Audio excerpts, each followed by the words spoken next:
Cyber police हाथ में 3 अभियुक्त नकली ट्रेड आप करी इन्वेस्टर को आकर्षित करुथिले। डिसेंबर 5 तारिख में डिजिटल इन्वेस्टमेंट लोभ दे 2 कोटी पाइबे कही 94 लाख ठकी नहीं। घटनार टंका जो अकाउंट को आसीथिला एवं कारबार पई जो अकाउंट व्यवहार करा जायथिला से 3 जन को गिरफ्त करा जायछि।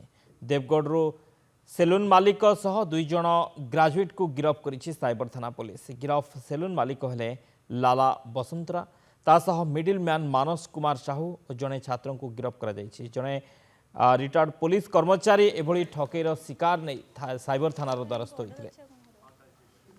जो एक्यूज अछंदी से माने फेक बीओबी बीओबी कैपिटल्स आउ चोला प्रो बोली दुईटा एप्लिकेशन जहाँकि सेबी ऑथराइज्ड अच्छी ताकू से माने डुप्लिकेशन करिकी से एप्लिकेशन ने ट्रेडिंग एक्टिविटी कराउछंदी।